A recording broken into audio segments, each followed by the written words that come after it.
Welcome to Channel 17, the Town of Colonie Government Channel.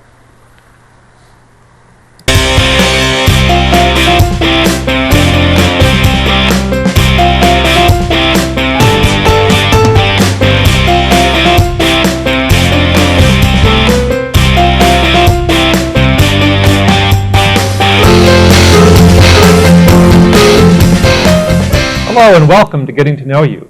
I'm your host, Robert Jaquay. On today's show, we have a return guest. It's Maggie Mancinelli-Cahill, who is the producing artistic director of Capitol Repertory Theater in Albany. When we talked to Maggie last, we were just finishing out a season, and now we're just beginning a new season. So let's go meet her and see what's going on. Maggie, thank you again for coming back, agreeing to come back and be a guest again on the show. Oh, thank you so much. I'm so happy to be here, as always. Now, we know that we had the show not that long ago, but there are going to be new viewers here today watching this particular show. So I want to give them a bit of your background and background as how you came to Cap Rep and what you're about. Well, I came to Capitol Rep to take over as artistic director in 1995. And it feels like yesterday, but it really was a long time ago, longer than I wanted. Well, I was 10 years old. Of course. And I had lived in New York for 11 years before that.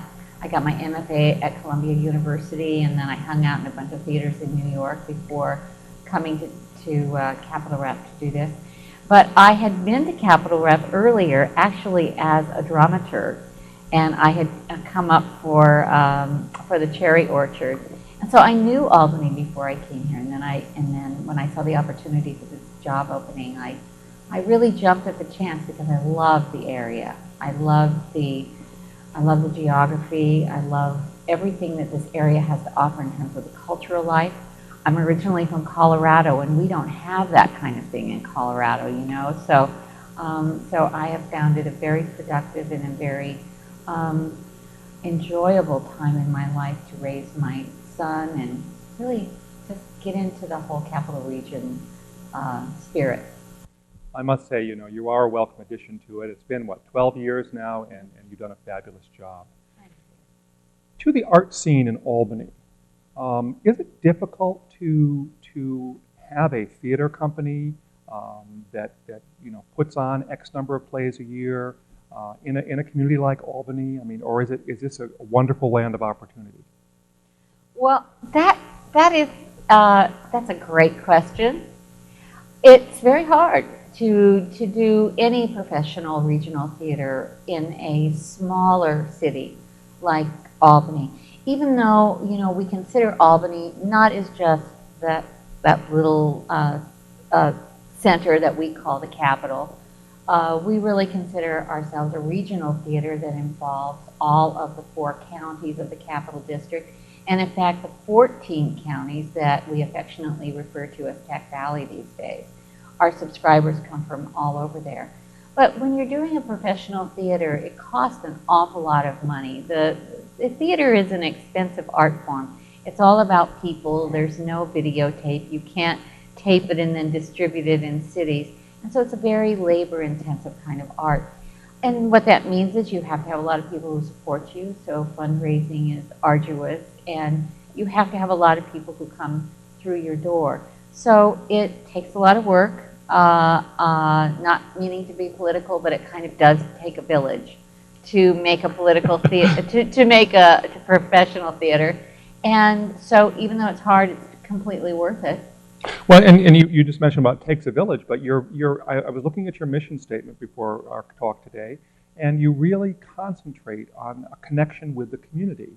In fact, you talk about having an authentic connection with the community. Yeah. It can't just be lip service. When you say that you want to build meaningful theater with an authentic connection to the community that you serve, which that's where all of our programming comes from. That is our core mission. We mean it. We go back to it all the time when we're choosing our plays, when we're deciding what our education programs are like, when we're deciding if we've represented enough of the ethnic diversity of the Capital Region. It all goes back to that authentic connection. So we really make an effort in everything we do to draw on the inspiration of the people who live here and come into our theater, that we're doing theater that matters to them. I would say so it really means you have to know your community. You have to get out there and know your community, and also, well, they come to the theater. Do you find out when they come to the theater? Are people willing to give you an idea, or say, gee, I wish I could see this? You laugh. Are people willing to give me an idea? Are you Understatement. Well, you know, I do audience surveys every other year just to ask people, what do you want to see? What did you like best? And we're always trying to figure out ways that we can get information from people who see our plays and find out what other plays have they seen and what would they like to see and what don't they want to see and that kind of thing. But I have people who are they are really wonderful. They bring me playbills from all over, not all over the country, all over the world, when they go see theater, to say, I saw this really interesting play, I thought you would be interested in this. Or they'll be on vacation and they'll clip out an article because it was some actor who they saw at Capitol Rep who's now down in Florida or at Washington, D.C., and they clip it out and send it to me. And you know, when you have, our doors let in 78,000 people a year. That's how many people visit Capitol Rep. And those people, when you energize people and they know that you're interested in what they think, oh yeah, they tell me what they think. And they tell me the good, bad, the ugly, I may add, you know. If they love something, they tell me, and if they don't like something, they tell me that too. What do you do with information? Like if someone comes and you put together a season and you have a play that you are hoping that people are really going to embrace, and somehow it just doesn't work out that way. What does that do to you? Oh, Besides it crush makes me you? very sad. You know, you have to do plays that you believe in, because I can't get into another person's head. You know, we take all this information, like what have people enjoyed in the past, what do people tell me about. I have a group of people on my board that I always go to when I'm selecting the season to say, what do you think about this? I go to other artistic directors in the country and say, how did this work with your audiences? What did they think about it? And then, you know, when you're doing new work, you're on your own, because there will be no history with a new play. But, you know, you do your best to ferret out, you know, a group of people who will give you, you know, honest feedback. And even then, something will come along that you just miss on. And it's information for the next time. That's how I look at it in the positive. But I'm guessing it doesn't happen that often. I would like to think that it doesn't happen that often. People keep coming back. They do, yeah. You know, I just, you know, just as an adjunct to what you're saying, I've been disappointed. Since 2001, the attendance for serious drama has decreased a little bit. And I think it will come back. I think we're in a cycle right now. This is not something that's new just to Capitol Rep or just to me. There are other people who say this. And I think that we've gone through a period where serious drama, we weren't in the mood for it. The country needed, you know, something else. Right. That would never stop me from doing serious drama. It doesn't stop me, because there are those people certainly in our constituency that love serious drama. But I am waiting for people to get that hunger again for, you know, the deep story, the serious story. And so that's something that, you know, I hope will be on the increase as we move forward. Well, you want to provoke thought. I know, and we're going to talk about your season a little later. I know you're doing one play in particular that I think will cause people to think, and that's M. Butterfly. I think there's a bit of a risk too, possibly, with a play like that. But you know, provoking thought, having somebody meet something that they're not accustomed to, and also having them maybe think about something that they've never thought about before. I think that's a really important role that art plays in our society. And I want people to know that at our theater, you'll see a lot of variety, and that it's okay not to like everything, and it's okay to be a little challenged by something. And it's also okay to just laugh totally without thinking hardly at all. I think it's all good. And I hope that when people come to our theater that they know that too. That they're there for a little bit of a ride, you know, like this is one's all for fun, this is a little thought, this is a big laugh. you know, this is a little heartfelt, this will make me cry, but I'll feel good, this will make me think. All of those various emotions that go into being human. But you are right that I think that when art pushes us out of our comfort zone, it's an interesting way of knowing that we have a comfort zone. Right. And it's an interesting way for all of us to realize, how do I deal with something that is outside my norm of feeling or thinking? And I think that's a good thing for us to wrestle with every now and then. I sure do too. Now you also incorporate in your process, I'll call it process, but with productions, you have an opportunity for audience to discuss and to share their feelings and to ask questions. Yeah, yeah. There are several times in the, we have Wednesday night, after the Wednesday night performances, we encourage people to stay and meet the actors, talk to me. People tell me all the time in those discussions, you know, what they liked, what confused them, you know, why this, why not that. And then we also have a Sunday where I give a presentation before the show, and people often ask me questions about other shows we've had. The theater is about dialogue, you know, talking to people. It's one of the reasons I think people still really like to come to theaters, because they're with other people, they talk before the show, they talk at intermission, talk as you're going out. It's not like going to a movie, and I love movies, but it's not exactly the same dynamic. Do you know what I mean? I sure do. Yeah. I sure do. And I think people crave this a little bit right now in our society too. Just getting out and being with people and talking and, oh, I like that. Oh, I didn't like that actor. No, I like him. I think he's really good. And, you know, well, I'll hold out to the end of the show. I'll let you know later, and that kind of thing. It's so interesting to me when you're dealing with an actor and actually somebody is creating a character. It's not them.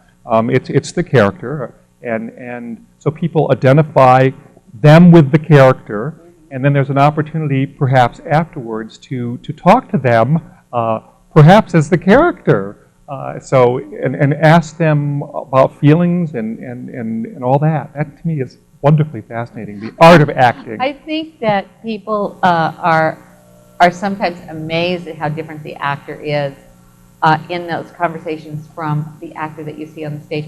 Right now we have an actor who's playing David O. Selznick, and he wears, he's wigged, and he looks, you know, very appropriate to a 1930s movie mogul. But when he comes on stage, he's very shy. His hair is very different. He walked out last night. We had our discussion last night, and he walked out last night, and people did not know who he was. Yeah, it was like, who's that? You know, and why is he sitting down there with the other actors? And I said, this is Brian, you know, who played, David O. Selznick. And people went, oh. You know, so, Sure, yeah, so it's always, character. you know, sometimes, you know, there's that moment of, wow, he's nothing like his character. And other times they're very like their character. Last night, the guy who plays Ben Hecht is from a wonderful actor named David Deblinger, who is from, you know, Brooklyn. And he's very New York. And he plays Ben Hecht, who is very New York. And one woman was saying, oh, I thought that was an accent. And David said, no, it's just me. That's me. That's me. That's me. So it really varies. You'll have, you know, very different kind of actors in these kind of shows. Just to carry a little further, isn't it true that many, I'm not going to say all, but many actors are actually in real life very shy, self-effacing? I mean, it's a very intimate kind of thing, and when they're on the stage, this whole other persona comes out, and they can be an extrovert or whatever have you. I've seen actors take their bow, and they're themselves at that point in time, and almost very humbly, reticent to sort of accept this wonderful rush of adulation. I just find that very interesting. I think that is a real insight. I can't tell you how many actors I've had to say, you need to receive the curtain call. The audience wants to acknowledge and recognize you, and your shyness is getting in the way of allowing you to take it in. And one of the hardest things you have to say to an actor is, you have to stand there and take it in. And, actors will come out and, shy actors, and make fun of, do we have to, bow to all three sides, because Capital Rep's a Sure. thrust stage. And I said, no, you have to bow to all three sides because they all want to thank you and acknowledge your performance. But actors, are terribly aware that and afraid of being rejected. Very. And so a curtain call is a double-edged sword for them. But yeah, there's a lot of shyness. And particularly in actors who play comedy, ironically. Yes. A funny actor, a comedic actor, many times I find those actors to be the shyest. Not always, but I'm saying that it's more often than you would think. Now, you have auditions. You set up a season. We talked about this a bit before when you were a guest. You set up a season, and then you have to go out and you have to find your actors. Yeah. That's an ongoing process. You do it. You go to the city, and you look for people. We have a casting director in New York City who is like an extension of our Okay. staff. Her name is Stephanie Clapper. She has worked at the theater for 17 years as our casting director in New York. And a casting director is that person who contacts all the agents in New York, and all the actors send their resumes to her, and then she selects 50, 60, 70, depending on how many roles there are. She will select out of the people submitted to her the people that you're going to see over a series of days. Okay. So we work with her, and for some of our larger shows, we have local auditions as well. We are a union theater, so we only can open that up every once in a while, depending on our quota being Right. filled. But the thing about working with Stephanie is that I also work with New York directors. So I go, so it's the director who really casts the play. I go down Okay. to see the callback session with the director and, with the casting director. And the director will, say, well, I really like this person. What do you think, Maggie? In my 12 years as artistic director, I have only once protested a casting choice. And because the relationship between a director and an actor is really where a play is made. And so I try to be supportive, I will weigh in with my opinion, I will. But ultimately, it's that director who has to feel right about the cast. Were you right? I was right. He was Bet you were. wrong. He was completely wrong. I often tell him that, too. When an actor comes and you have, when you do a certain play, you have it for X number of weeks. So a person comes from out of town and they have to reside here. Do you have residence for actors, or Yeah. are they on their own? A professional theater company is always bigger than where they're performing. We're a resident company. Proctor's is a glorious theater. But the talent that they bring in, the plays that they bring in, are built somewhere else, and then they come into Proctor's, and then they perform there for a day or a week, and then they leave.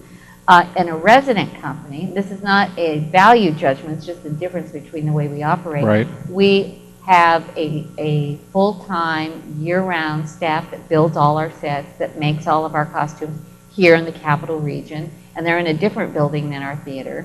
We rehearse a play for 3 to 4 weeks in a different building from our theater. And the actors live in a group of apartments that we lease year-round, that have to be within a certain distance from our theater. That's part of the contract, right? It's part of the contract, right. So right now we have 10 apartments that our actors, come and go from, depending on how many actors we have in the show. And then we have designers that come into town, and they stay usually in hotels.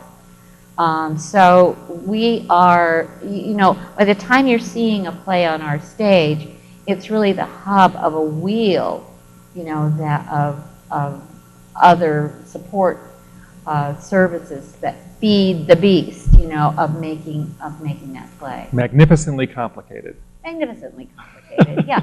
And I didn't mention, although, it's really, and you were talking about our mission, and it's really vitally important. We also have a complete education department Yes. that feeds into the plays that we're doing. a full-time staff that does that and then gets, kids to come in, or we go out to schools depending on what we're doing. Well, since you brought it up and we talked about it before, why don't we go to the educational component? And you work with schools. Yeah. Do you have a relationship with any particular schools? We do. We through our education programs at Capital Rep, we reach between 20,000 and 24,000 students a season, and that's a lot of young people to have touched with art, and it's not enough. I mean, one of our goals is that every child before they graduate from high school has an experience with live theater in the Capital Region, because if a kid doesn't go to the theater before they graduate from high school, there's a 98% chance that person never will. And so it's really vitally important that all of the cultural institutions, that's my opinion, have education programs that make it possible for kids, regardless of finances, to go to the theater. So, we have a wide variety of education programs, student matinee programs, where the kids come to our theater and see the plays that are appropriate for student audiences. We do one play in our season that's picked especially to match curriculum in schools, Okay. so the kids can come and the teachers can work lesson plans around that particular play. And then we develop other plays for young people that are about an hour long that match a certain curriculum unit, and we take those into classrooms. So we do a lot of different kind of programming, Do you take, in that particular case, do you take a different group of people, or the actors you have here, are they also doing this job as well, or is this a whole different group of people? It's a whole different group of actors who do our when we're building a kids program that goes out into the schools, we cast that separately, and they go out. They're usually too busy; they could never do both shows at the same time. Right. So we also cast that in New York and locally. I've done both on those shows, and they're called On the Go, so that we can take it anywhere.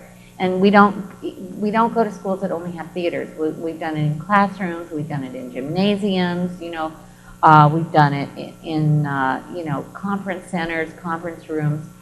We did it in a prison. We've done it in a lot of different circumstances, so that we could just take the play, very bare bones set, but it goes directly into what is being taught, and that's really great for us. So they're prepared for the play. They have preparation beforehand. They have the experience of it, and then they have a dialogue as well. I mean, there's a chance. Yeah, to... they always have a dialogue, with the actors and who are in the play, and the people who are bringing the play to them, the stage managers and the people from the theater. And also, our staff, our education staff, is also working through study guides and helping teachers to plot lesson plans around the performance, so that it's not just, well, we're going to plop this performance down and then that's it. We like lesson plans to go around that, so that the performance is actually expanding the experience in the classroom. But I want to go back. This is a part of Capital Rep's mission. This is a part of building an authentic connection to the community. We have to educate the next generation. The next generation is going to be the citizenry of tomorrow. And without arts in our schools are, some of our schools do not have a lot of arts programming. Sad to say. And it's hard for teachers right now with all the testing that is necessary, with all of the requirements on the teacher to hit certain important parts in curriculum. It's harder and harder to take field trips outside to justify that time outside the classroom. The teachers are under the gun here, So we like to try as much as we can to really help the teacher. That's an important part of what we do. But I want to say this, we're not alone. The Capital Region has a richness of cultural institutions that believe in what I'm telling you. Symphony and the Albany Institute of History and Art, we are now in a collaboration with those that we've made official called Capital Culture. And we now build programs together with music and the art from the Institute and the drama that Capital Rep does. And we all work together in our outreach programming. But Proctor's is doing more education programs. Of course, the New York State Theater Institute does an awful lot of education in classrooms. Right. And somebody else, who was I going to say? Symphony does an incredible job with getting composers in classrooms. Yes. And David Allen Miller, of course, is very, very charming educator himself. So what I'm saying is that if you want to be a cultural institution in your community that has meaning, it starts with the kind of educational work that we do, and then building those youngsters into the citizens that want to continue to have art and understand the glorious nature of what it does for the mind and the soul. I think it's fantastic. It gives me gooseflesh when you talk about it. And I would imagine a lot of people don't realize this is a significant aspect of what you all do. It's not just that you're putting on a play. No, I think that a lot of times the arts are seen just for, well, that's that thing that you do on your stage. But the resident companies that you're looking at are dedicated to this education. I mean, we are dedicated. When I say that our goal is to make sure that every child is able to experience live theater before they leave high school, I would love for us, all of us in the arts, to be able to track. I was going to say, is there any way to track it? That can go. You know, the Guthrie Theater did this in Minneapolis. Their goal was that every kid in the state came to the Guthrie. Wow. Before leaving high school. And do you know, they did it. They created programs that actually bring schools from all of the various districts in Minnesota into the Guthrie in their education programs. They were very committed to it. So I know it's possible in the 14 counties of the Capital Region. I know we can do it. And you will, and you are. I think it's incredible. I love hearing about Thank it. you. And I would love to know how rewarding, and not for that purpose you do it, but to know that somebody can jot you a note or stop you and say, you know what you did for me was incredible. You know, that point in their life, and you say, I really enjoyed this. I want more. You know, I go to the theater now. And there's so many challenges in today, especially with the young people today. You know, when you get a letter from a child who has seen something that you've done, a short anecdote, can I tell it? Sure, please, absolutely. We were doing a play called Harriet Returns for us, which was, you know, Harriet Tubman. And it was only an actress and a drummer. And, you know, she went out to a lot of different schools. And in one part of the play, she described her escape. But it was all pantomimed and danced out. There was no scenery. There were no set props. And part of what she described was, you know, going through the underbrush and then getting to the river and then swimming in the river and practicing this over and over and over, and then finally one night making her escape. We received, and it made me cry, we received these pictures that these fourth graders had done about the play, and they were all of Harriet swimming in the river. But there was no river in our play. But in their mind, They saw it. They saw it so clearly, and it really, you know, the power of the imagination when you're doing something like hearing music or having an actress, and all she was doing is pantomime and doing dance movement to these drums that were very exciting for the kids, and they were there. I mean, for them, that river was there. She went into it, and that's how she escaped. And they all wrote about that. Oh, I wonderful. loved the part where Harriet went into the river. Wonderful. And it was, I love it. You know, and that makes you feel really good. Like, okay, all right, this is important.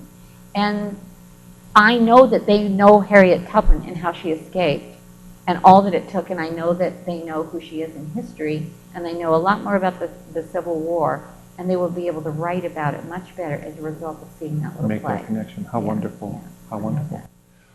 Let's go to the season. Oh, all Okay. right. I mean, I want to just keep you. This is wonderful. Yeah. I love talking to you. You know I do. You start your season. You basically do a full year now. You don't go dark for an extended period of time, do you? We do a full year. We are one of the very few theaters that actually, when we say we're year-round, we are year-round. We will take no break next year whatsoever. So yeah, so we do year-round programming. We started this summer with Menopause the Musical, which was a record-breaking hit this summer. We kept having to extend it and extend it and extend it.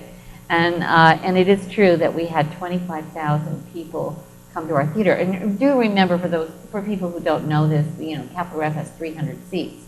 You're never further than 30 feet away in Capitol Rep. So for us to have 25,000 people come with 300 seats, that's a lot of shows. That's it. And it was really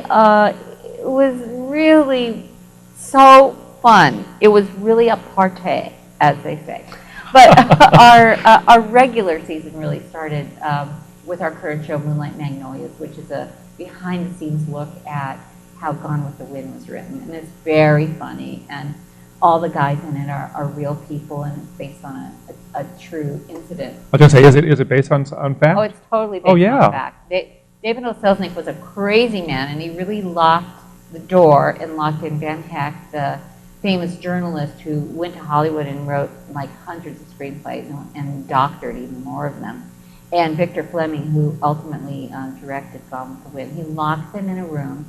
The real incident took place over 17 days. The playwright compacts it to 5 days. But according to the two men, and Heck wrote about this in his memoir, it was every bit as intense as it appears in the play. So it's, I like doing plays about real life that, the playwrights, do a little fiction. But it's comedy. It's hilarious. You talked about in the blurb about them acting out Rhett and Scarlett and yeah, well, this is the true part. I didn't know this, and I was much more drawn to the play when I found out it was really true. That Selznick was really unhappy with the screenplay. He had 9 different writers take a crack at it, and he would constantly throw the screenplay out. He hired Ben Heck because he thought he was the best. And Heck walked into the room, commanded $15,000 a week. This is all true. It was during the Depression. And Heck hadn't read the book. So Selznick and Fleming acted out the book. And this is true. And can you imagine if I did that as an artistic director? Okay, I'm locking you in. I'm only going to feed you, peanuts and bananas, and you're going to write, and I'm going to act it out for you. That would be. We should only know this when we see the film, right? But we'll change the way we look at the film. So it has to change the way you look at the film when you realize that he was so involved in every single frame. I mean, he got completely obsessed with the process of Gone with the Wind. Everything from Vivian Lee's cleavage to Clark Gable's collar. And so, yeah, he's portrayed in the play as a little bit of a madman, and he was. But I identify with him. I think artists are mad. Sometimes, yeah. And I think that it's not only artists. I think plays are about real life. And I have said this. I'm sure that Steve Jobs and Bill Gates have had the same experience being locked in and getting the computer program right. Don't tell me they haven't. I know they have. When you're working in creative processes, you sometimes have to go way over here to come back over here. But anyway, it's been a great run, and that closes this week. Yeah, by the time we show the show, it's gonna have closed. And so people, you should have seen it. That's all we can say. Too bad. But the next slot that we're doing in the fall is something very new to Capitol Rep. It's called the Biggest Little International Play Festival, and we're really tipping our toe into works that we wouldn't be able to do on a long runs, all of them. So we put them into a 5.5 week period of time, and we're really giving people a big variety and a lot of scope in these works that we feel really reflect Tech Valley. Let me just ask you a quick question, because you're doing 3 different things in this. 3 different. Now, does one buy a ticket to each one of them, or does your ticket get you into all 3? Well, both. You can come to one, or you can buy a pass to the Play Festival. So people can do what they want. If you buy a pass, you get a break on the price, or you can just come to the one that you think is really interesting. So we're doing a world premiere musical called Edges by these 2 young composers who are real dynamos, unbelievably talented. I was kind of pitched on this musical by a director that we love, Gordon Greenberg, who has brought us premieres before, and his production that he did with us of Jacques Brel's Alive Alone Living in Paris actually went then on to off-Broadway and ran for a year. So when Gordon comes to me, I listen to him, and he told me about these composers that I was I was like, oh, they sound like kids, you know? And then I popped in the CD that he made for me, and I got home and called him and said, I want to meet them. I love it. It's about people at that time in our lives when we're debating what we're going to do when we grow up. And there's a 20-something couple and a 30-something couple that is in different stages, both debating that. A song cycle is not a book musical. Okay. All the songs are about that. And then the next play we're doing is 9 Parts of Desire in the festival. And that's a play about 9 women of Iraq and how the war affects them, yes, but how change in their society has affected them. One actress plays all 9 women. It's really? Yeah, it's really wonderful. And the young actress that we have is named Abby Amand, and she is beautiful and extraordinarily talented. And so that promises to be just really wonderful a performance. I think people will really enjoy it. And then we're doing the Tiny Ninja Theater's version of Hamlet. It's a 90-minute version of Hamlet, and it's done with little figures that Doug Weinstein, who is the artistic genius behind the Tiny Ninja Theater, creates all of these scenarios, and he uses found objects to tell the whole story on video screen while you see him create it down So here. he's manipulating, and you see the... And you see that, and he does all the parts, you know, with his voice. He's done it in London, he's done it at the Kennedy Center, and I'm really happy he's going to be doing 4 performances. That really for us. sounds fascinating. Yeah. Now, I know you're doing 2 Shakespeares, so this counts as one of them, I would say, even though it's a truncated version. Yeah. This is not the play that you're connecting with the schools, though? No. Okay. Well, I should tell you that in the holidays we're doing Plaid Tiding. Our next play is on Butterfly. The play that we're doing for schools in our season is Taming the Shrew. Yes. And it's a full-blown production of, you know, the Shakespeare. And I just want to put a pitch in here that there's a lot of Shakespeare that's being done around the capital region. Proctor's is doing Julius Caesar. The New York State Theater Institute is doing Macbeth, and we're doing Taming the Shrew. And our play in the schools is called Shakespeare the Remix. And it's a hip-hop meets Shakespeare. And we're taking that into middle schools to introduce them to the concept of Shakespeare through the means of hip-hop. Interesting. Yeah. Interesting. So we're looking forward to that. So you can really get your fill of Shakespeare in the capital region this year. Love it. Yeah. Love it. Now, I know we're jumping out because I want to go back a little bit because I don't want to jump too far ahead. But with the Taming of the Shrew, are you, and this is a challenge, I believe, when you do a production, are you, can I dare say, doing it what one would call traditionally? Or are you pushing the envelope a little bit? I am. I'm not doing it traditionally. Okay. No, I'm setting it in the 1950s, a la Frederick Fellini. So it's sort of like La Dolce Vita. So I'm going to. When I saw the picture, I thought maybe you were. Well, in the 50s, the Taming of the Shrew is about men and women and the relationship and the battle of the sexes, but it's about 2 people who really belong with each other, but they're both too rough. Right. And their coming together is going to make them better. And in the 50s, right before the women's revolution, women's revolution, or the women's movement, I guess one would say. You can tell I'm a product of the 60s. Right on the cusp of that, I think, is the last time that the role of the sexes in America was very clear. And then it started to blend. So that's where I'm going to set it. It's right before that. So it's almost as if we can feel that Kate and Petruchio will be kind of the modern couple. And yet still having the verse, still having it Shakespeare. Oh, yeah. We're not changing a word of Shakespeare. No. And if it's clear, it works. How wonderful. How wonderful. Now, you mentioned the Plaid Tidings, which is a continuation of your Forever Plaid. Forever Plaid, yeah. Which is popular and really fits in with a seasonal kind of... Yeah.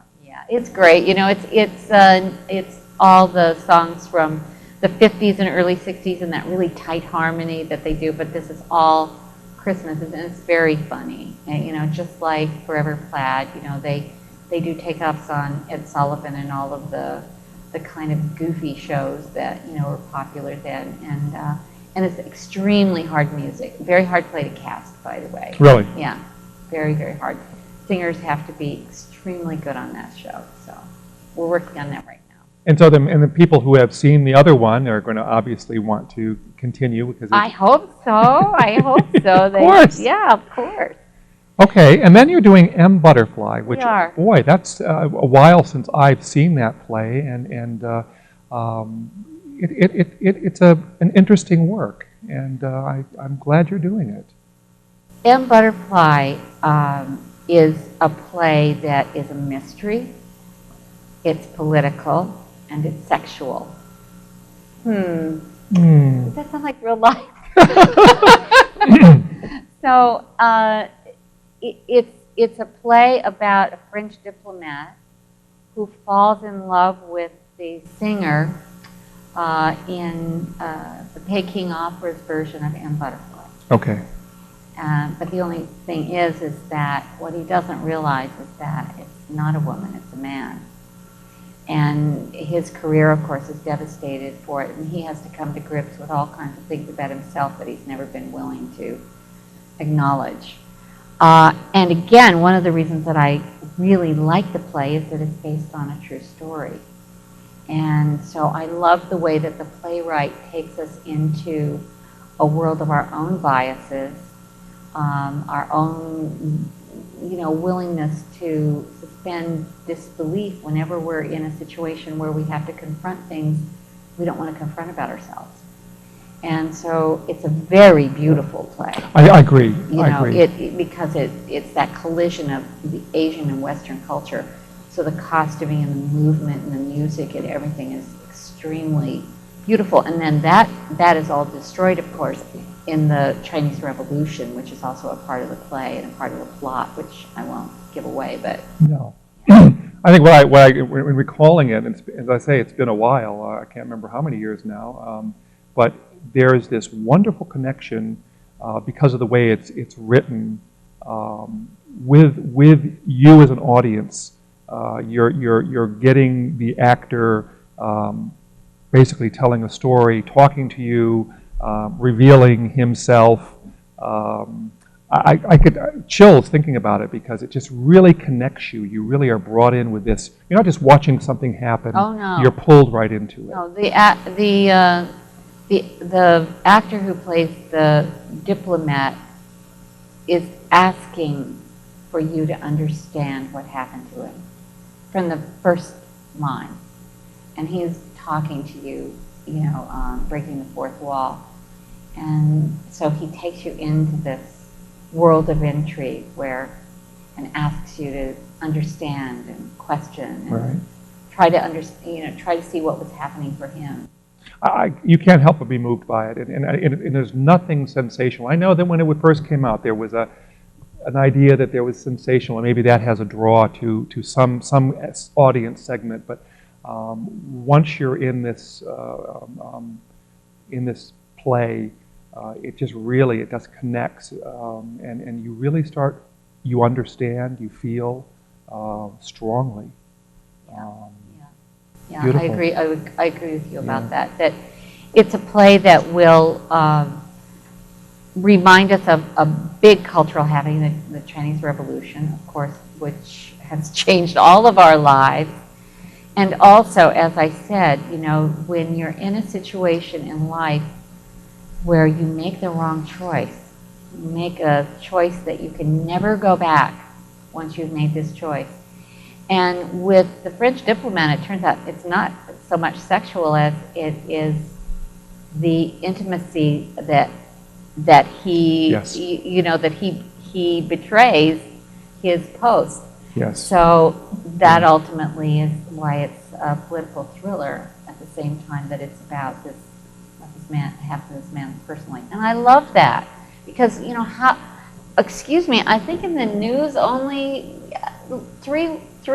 the last 3 weeks has been consumed by, people who make choices that ultimately they're going to pay the piper. Absolutely. And that's what this play is about now, so I think it's very pertinent to today. Absolutely.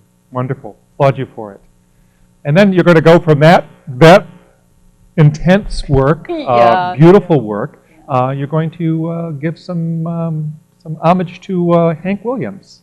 Yeah, no, I really like Hank Williams. You know, I have a soft spot in my heart for country music, and so this is the story of Hank Williams' life.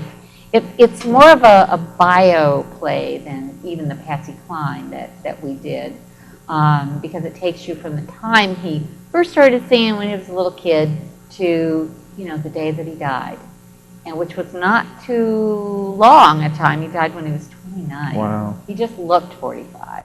He was 29. You know, he had a tough life. A lot of life, a little time. And then we go from that to the regional premiere of Doubt, which is Yes. the John Patrick Shanley's play about a Catholic, a principal of a Catholic school, a nun, who is confronted with the possibility that the priest, who is also the basketball coach and a great guy, and everybody really likes him, that he may have had an issue with a male student. But it's not about what he did or didn't do. It's about how you handle doubt in your faith. What do you do with a kernel of doubt?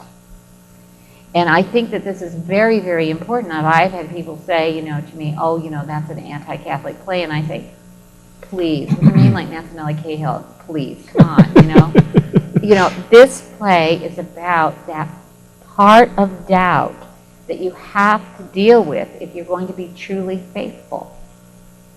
Some people can't handle their doubt, and some do, and this play is about how people handle it. I think it's a wonderful play, and as an audience member, you see for yourselves. You start to make your own judgments in your mind, and then you're thrown into serious doubt. And talk about a play that provokes conversation, and even argument. Yes. And how people see something or needing to say, oh no, it's clear, this is what happened. Right. Wow. And you know, the author, John Patrick Shanley, has had a website up when this play was on Broadway where people could write to him, and of course everybody wrote to him, and he wanted people to say, do you think that the priest was guilty or not? He will not reveal it. It is not part of the play because the play is about the doubt. And I think that as we wrestle with this issue, you know, across the board in any religion that we're dealing with, when there's a situation where we have to deal with behavior outside the norms prescribed in any religion, or our moral value system, and you don't know if somebody's guilty or not, what do you do? Do you treat them differently? Do you do something about that? Do you push that envelope? Do you turn away? Do you say, oh, never mind? Do you look the other way? That's what that's about. And that's what we've all been confronted with time after time after time. It's not about whether somebody's guilty or not all the time. It's about what I do with the fact that I'm doubting now. So it's about me, not about the other guy. And that's why I like that play. Yeah. Oh, I think it's Really wonderful. like I'm excited to can't wait to see what people do with it. It's really great. Yeah. Really great. Now, we're not going to do a little sales pitch, but I really want people, I love the fact that we're talking about theater, the place of theater in our community, what theater can do for you, the opportunity to have a live theater experience throughout the year, and to make the choice to choose what you want to, although subscribing is nice. Yep. We're going to put your website up, and Great. people can go to the website and find all about the season and how they can actually buy tickets online as well. They can, And absolutely. now, can someone still subscribe if it's even though you've had a couple, or is it too late to subscribe? Oh, yeah. No, actually, our subscription series is really great if you start with the Play Festival. Plaid Tidings, which wasn't in other subscriptions, is now in this subscription. And so you absolutely can subscribe by calling the box office or going on the website, but you should subscribe by calling the box office to get all the best deals. Great box office people, too, I Yeah. must say. Oh, I'm Very, so glad. Yeah. We'll be so happy And we'll you put the said phone that. number up as well, so people Excellent, can. yeah. Maggie, as always, I enjoy talking with you. I'm so glad you came back. This is not going to be your last visit. Thank you. Thank you for asking such great questions. Well, I really appreciate it. Thank you. And thank you for joining me on Getting to Know You. I hope you enjoyed today's show. I sure did. And I hope you'll join me next week. Until then, have a good one.